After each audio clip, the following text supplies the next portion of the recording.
But Steve Arts 89, well, I finally got to Rebel Heart. I just watched the Blu-ray. Yes.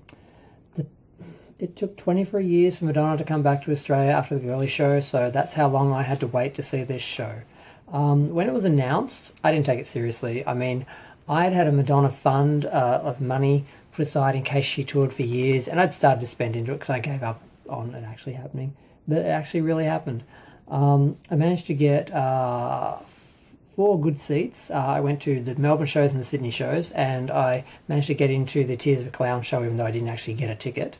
So it was weird seeing that show just out of nowhere and then going to the concert, and it's like, well, I've already saw Madonna. It's not like this is my first Madonna concert. It's like I've already seen it, but it was a totally different experience seeing the whole show, the main show, the big show, instead of just the intimate Tears of a Clown show.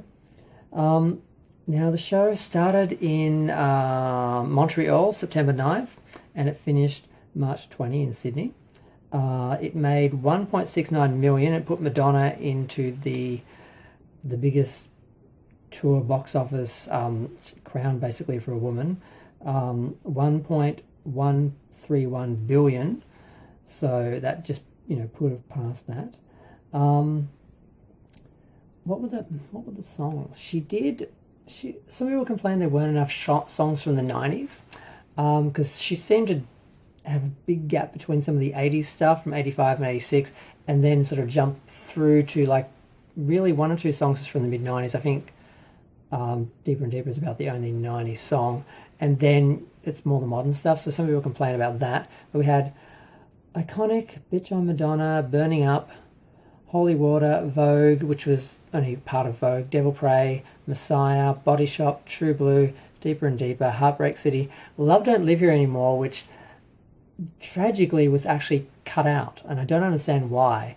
It's only about a minute or two of the actual concert, not the whole song, and I have no idea. They just had a little bit of the music at the end, which they just went straight from the song she sung before that, the one from Rebel Heart. Heartbreak City. She sings Heartbreak City, and then she sings Love Don't Live Here Anymore, and then they sort of play it out, and they just sort of blended the two, and that's it. And I was really shocked by that. I was like, where is it? Why? It's like 2 minutes. Then they did Body Shop, True Blue, Deeper and Deeper, Heartbreak City, Like a Virgin, Sex, Living for Love, La Isla Bonita, Dress You Up, Into the Groove, Lucky Star, Who's That Girl? Oh, she didn't do Who's That Girl on our show. That was one of the first shows that she did at the Heart stage when people, I think they thought that was going to be the song every time, and then you realise she was going to do different songs each time when they've added this from Wikipedia. And then Illuminati, Music, Candy Shop, Material Girl, Lavigne and Rose, and Unapologetic, which then Holiday Last. So there are 10 older songs. Only, I think, 2 of them are from the 90s. The rest are all 80s. So, yeah. And it was set up into 4 acts. The Joan of Arc Samurai section, the Rockabilly Meets Tokyo section, the Latin Gypsy section, and the Party Flapper section. Now, it's a great tour. MDNA was very aggressive and cold. This was very warm. It was all about romance and love. And I really enjoyed it. The video itself is pretty bad. Now, I saw it, and then I watched on YouTube. They actually had the Showtime performance, the Showtime video. Someone put it up. It was up for a few days or a few weeks or something, and I watched that. And then when I got the Blu-ray, because the show was shown December 9th on Showtime, and then it was almost a year later, September 15th, 2017, like almost a year later, they actually released the Blu-ray and DVD and the CD. And I didn't really watch the Blu-ray, I just watched it tonight. And even though it is Blu-ray, there's a lot of shots which are standard definition, that they were filmed on standard. And there's the main wide shot from the very back is out of focus most of the time. And there's so many shots that aren't in focus or are really low resolution. Even some of the close-ups, like during Lavigne and Rose, when she's singing, it looks like it was just done on someone's video camera. Like an iPhone would have been better. It's really kind of shocking. I didn't realize how bad the quality was. I don't know. I think because I watched it on YouTube in like 720 or maybe even 480 or something, I just assumed that was that video, not the actual recorded video that actually was low quality. Now I'm just watching the Blu-ray, I'm like, oh no, that's like half of the footage. A lot of the camera work is like that. And it is a Frankensteinian mess. I mean, there's so many shots from all over the world, which in some ways is nice, it's all blended together, but I mean, you go backwards and forwards in different costumes and different shows, and I see people in the crowd that weren't there, that I know weren't there, who are from like New York and other places that weren't there in that night. I see myself. It's kind of cool. I think there's about 5 shots I'm in.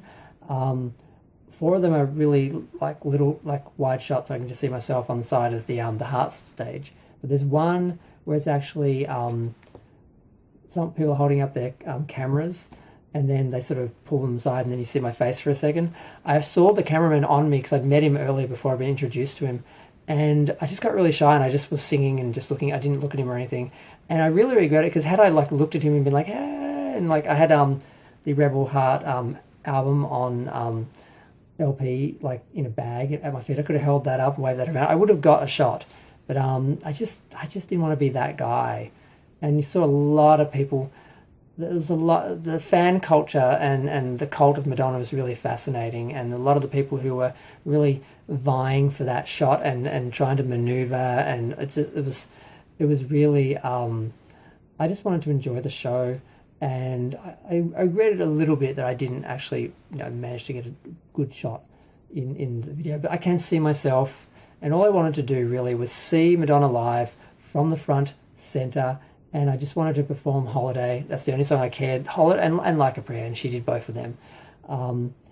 And I wanted to be able to see myself in the show, and I can see myself, even if I'm like either half a second of the close up, or the other shots, they're far away shots, and you just sort of see I'm just one of the people along the barrier. But yeah, so my little dream came true. It was good, but I mean the show was great.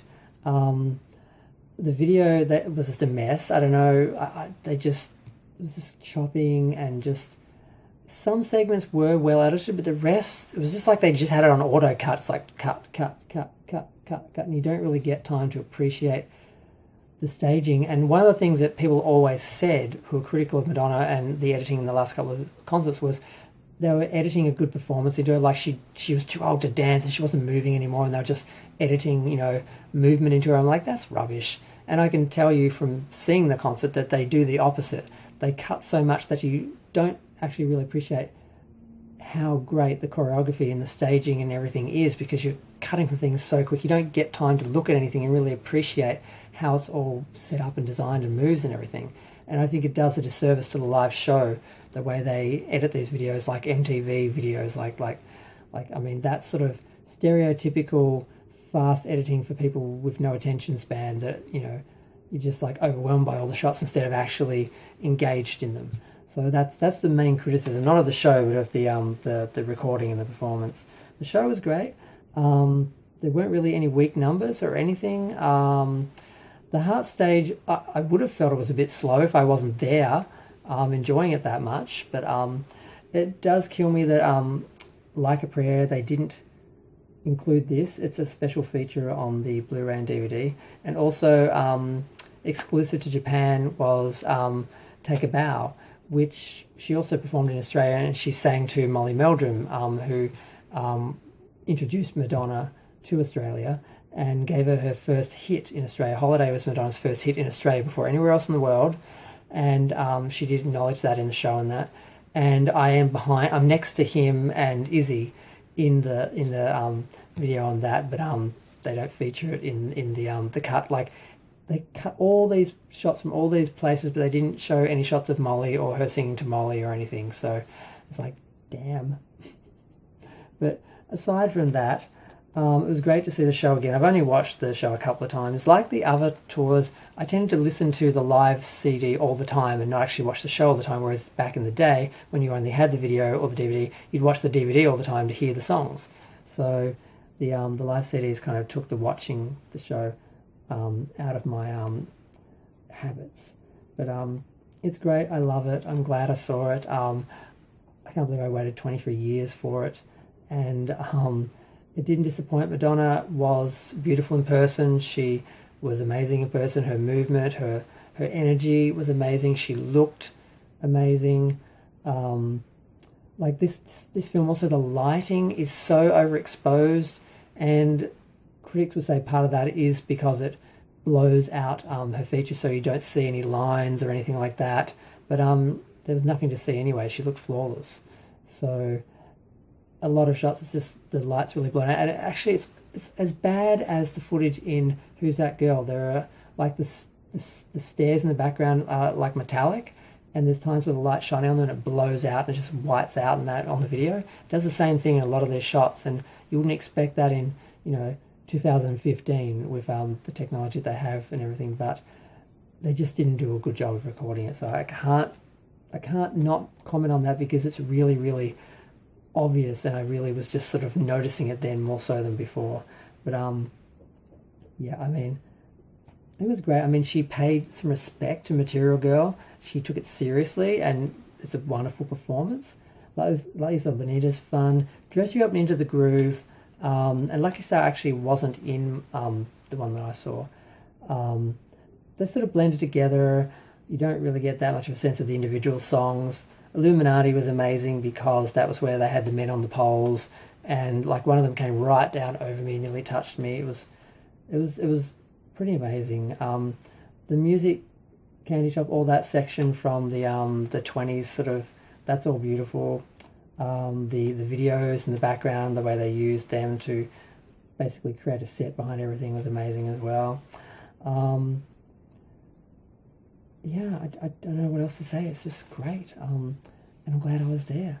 And I'm kind of glad I'm almost done now. I've just got to watch Madame X, which I kind of feel like isn't a real concert. Like, I feel like this was Madonna's last real world tour and last real concert. And, because it had the size, it had the drama, it had everything, whereas I don't feel Madame X really had any of that.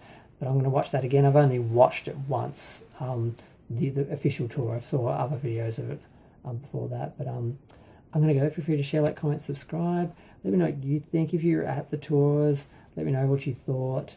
Let me know what you think of the videos and the Blu-rays and everything. I'm curious what other people think. I want to talk about it and tell me what I thought, but I want to know what other people think too, other fans. Okay, I'm going to go. Bye.